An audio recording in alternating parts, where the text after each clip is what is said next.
Hello and welcome to the Passion Driven Pioneers interview series. I'm your host, John Channon, and today I'm joined by Dina Clabaugh, who is the founder and CEO of Insight Counseling. Dina, thank you so much for joining us today. Thanks, John. Happy to be here. Yeah, looking forward to having you on the show. So would you mind just kicking us off with a little background as to who you are, what you do, and the type of business that you're in? Sure. So I am a psychotherapist, trained social worker license, and I opened Insight Counseling here in Duluth, Minnesota. Actually, it'll be 7 years ago next week. We have a birthday coming up. So I'd been working in private practice for just a little bit. Prior to that, I worked in higher education. I was a counselor and educator. And so I don't know, I guess I just say that I'm definitely a therapist at heart. I didn't have any entrepreneur or business training, formal training or anything. So this venture was, exciting and scary. And I guess I just went into it knowing that there was a community with a lot of need, and I love what I do, and ended up being able to quickly surround myself with other practitioners who are similar. So we've actually, without my intention, and maybe that's not common to hear from business people, but my intention has never been to grow. Like even how we decided to open was kind of spontaneous in a way, but we have grown, and I'm sure we'll talk a little bit about that. Anyway, and so now we have our main office is here. Well, I'll just say our largest office is here in Duluth, and then we have a small satellite office in Virginia, Minnesota, so up on the range, and as well as in the process of opening an office in the Twin Cities area. So, Nice. yeah, we probably have about I should count, like I would say 25 clinicians between those three locations who, support all kind of ages and demographics, and yeah. So next week you're getting ready to celebrate your 7-year anniversary, essentially, with the business. Congratulations, by the way. Thank you. Um, Thinking back to that time where you just started this up, what was that initial spark that led you to decide to take an entrepreneurial leap in this business? Hmm. Well, I want to respond to that with a lot of respect. I'll just say I was working in a couple agencies where I don't know, there can be, the environment is different, and the environment that resonates with me is definitely wellness oriented, lots of, I guess, plants and even crystals, and I don't know, almost like an agency where when you walk in, it also feels much like what it would feel like to be, I don't know, in a spa or something. I mean, just very kind of hugs on you, is alive, and bright, and a lot less, I guess, what some people might think of, maybe it's when you're in the field, but less kind of clinical and not so much of like a hospital type, setting, just something that's really warm. And I didn't see that at the time. I mean, that when I started, it was like even mindfulness was kind of a newer concept, which is not any longer. But so that felt important to me, the environment. And also, I'd say there's a lot of different models in private practice on I mean, even how practitioners are compensated and the way billing works and everything. And I just really, my intention, because again, it wasn't about making a lot of money. And, I really genuinely just wanted to help people and have a beautiful environment for doing so. And therefore, I'll just say we've led with a lot of compassion and curiosity and flexibility. I mean, I feel like balance and family and just, care for yourself, kind of self-compassion practices are very valuable and important. And that's kind of what we've led with. And we've evolved into a really beautiful team of people. And so I guess my mission, if you will, is really like supporting the people who are helping the people, that if practitioners aren't well, it's really hard to hold space and care and treat and support others. So far and so our growth has been a lot of, an educator at heart as well. We've supported clinical interns who are in graduate programs. So a lot of our growth has been welcoming interns from local universities and so on. And then when it gets to be towards the end of their experience, a lot of them don't want to leave Insight, and then I don't want them to leave. So that has been a lot of our growth. It's rare that I've ever, so I feel like I'm maybe getting off topic, but that was really important at this startup was just, it did feel like we were different. And hopefully, there are a lot of agencies that are like ours, but at the time that we started, it just felt like a kind of a different model. Yeah, so it sounds like, you truly did pursue something you were passionate about, but you also took a little bit of a creative approach to it to build an environment that didn't exist out there before. Yeah. Yeah. That's great. And really looking at the client experience, that what they saw online and when they walked in the door. I'll tell you, one of my business consultants at the beginning was saying, you don't need to have like a front desk area in the lobby. That'll come, so on and so forth. And I just really felt strongly like, even if I don't see a salary for however long, like it's really important to me that when people walk through the door, they're welcomed, that they're really seen and felt. So, yeah. So talk to us about those first couple of years in business. What was that like? What did you find yourself having to learn that maybe you didn't know, right? And then, let's start there. Let's just start. Yeah. Well, definitely. I mean, everything business related. I'm very grateful. The Duluth community had a couple resources that I took advantage of, and that is the Entrepreneur Fund. Mm-hmm. And they had support, especially for women opening businesses. So some support financially, as well as offerings around human resources, marketing, and accounting. So I took advantage of that. And then connecting with the Small Business Development Center, that is the business consultant, Mary Lundeen, who I connected with, and she kind of guided me through everything. I will tell you that my husband, who is now also a clinician, and works at Insight as well.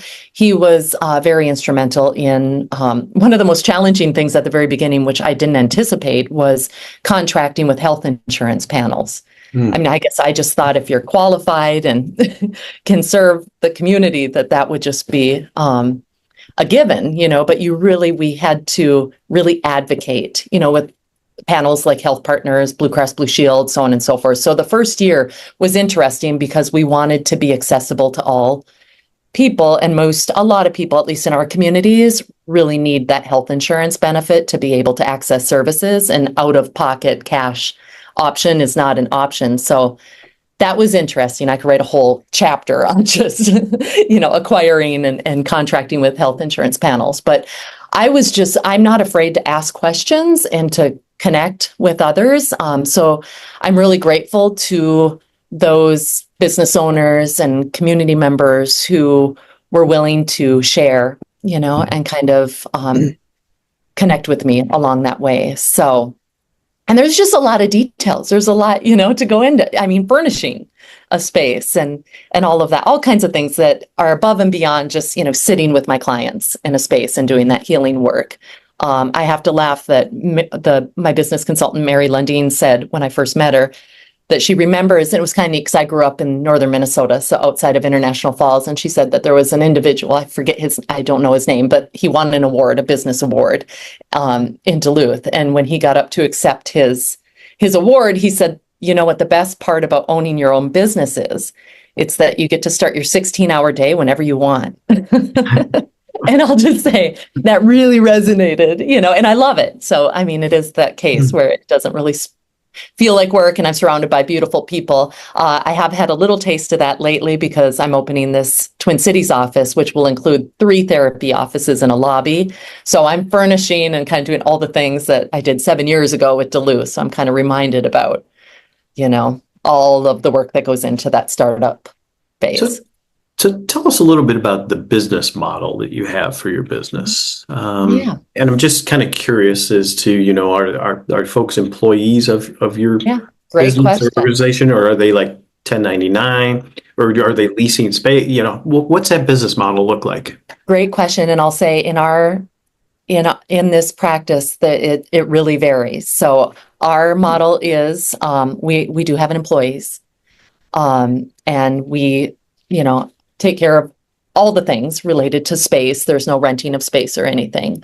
And we have evolved, to be able to offer benefits and all of that. But that was really important. And we looked at, because I had the experience of being an independent contractor, so on and so forth. But the way we were advised and the way that we were reading the tax code, the law, it just felt like employees would be what we would want, which then comes with, the benefits. So we have PTO, health, retirement, profit sharing. That was an interesting aspect too. Just once you start making a profit, trying to figure out what do I deserve, as the owner. And so all of that has been an interesting process. So that is our model. Yeah. So, so maybe comment a little bit about the balance that you have, right? The balance that you have is how much of your time is spent being a business owner. Do you still see clients and do psychotherapy, right? And then, you mentioned you're opening up a new spot too. So it's like, Yeah. and I presume there's a family involved. So talk about a little bit about all that balance there. I've got 1 dog, 2 cats, and 7 chickens. 7 chickens. All right. Yeah. And I do feel inside, it feels like our family, in that regard. But it is a balance. I guess that's where I do have a planning part, and I think that's come in handy. I'm looking at my calendar 6 months in advance. I do see clients, love clients. So I see clients 3 days a week and then have administrative time. I like to think that Wednesday is my day off. That would just be a day where I'm able to run errands and everything, but certainly, I'm often checking in. I'm really, and I do feel I'm really thoughtful about that balance and that time off. I just returned from a 2-week trip in Italy where I was on a yoga retreat and doing amazing work. It's great that you can connect, these days virtually and check in on things. So you don't have but it is also important to take time for, myself. And I just think that is super. And I'm incredibly supportive. I've just noticed as people have joined our team, they have, and I experienced this myself, just this, they're very apologetic, if they're sick or if they're going to take time off. And it's like, of course, I know this is kind of a ridiculous, but you do you, but it's like, we all need different things. And I just honor, 100% whatever you're needing, and we need it at different times. So I want to say that I'm pretty good about, at least not that I don't get pooped and, and experience stress, but I'm really thoughtful about my self-compassion practices, which include, I'm going to be baking sourdough and knitting and reading and all the movement, that I love yoga and as much as welcoming that here at Insight too. We have a studio that was important to me. And again, even our beautiful landlord said, well, Dina, look, that square footage, how are you gonna, if they aren't off? And I'm like, this is just my dream piece. And I love it's a beautiful space where we meet, where groups can meet, where we host. I'm going to be teaching for the first time some yoga next week on our birthday to the team. But so I think it's just making it a priority, and practicing what you're teaching. So. Okay, good. So in your space, right? Talk about some of the things that you guys do to try to remain, adaptable, innovative, open to change. Because I know things evolve over time, right? And so talk to us about some of the things that you guys do to try to stay on top of your industry and your business. Yeah. Well, to maintain your license, you're required to educate, yourself. So, that's kind of built in, but I think I would just say that it feels like a lot of people who go into this field have an innate love of learning.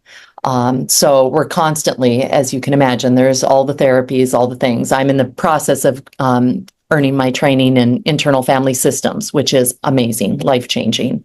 And there are a lot of clinicians here who've gone through that. So there's always something to learn, and always, different modalities and ways of supporting our clients. And it's keeping up with, which we're pretty good at, like what's happening. Like, for instance, now, screen use in teenagers is a big one. COVID, of course, the pandemic impacted so many people, and a lot of research came out on loneliness, which was always an issue, always a concern, but like just really being up on, and grief and death positivity and just different areas. There's some areas that, I think just leading with, again, that curiosity and compassion about just how can we serve our communities and what are they needing, and then collaborating.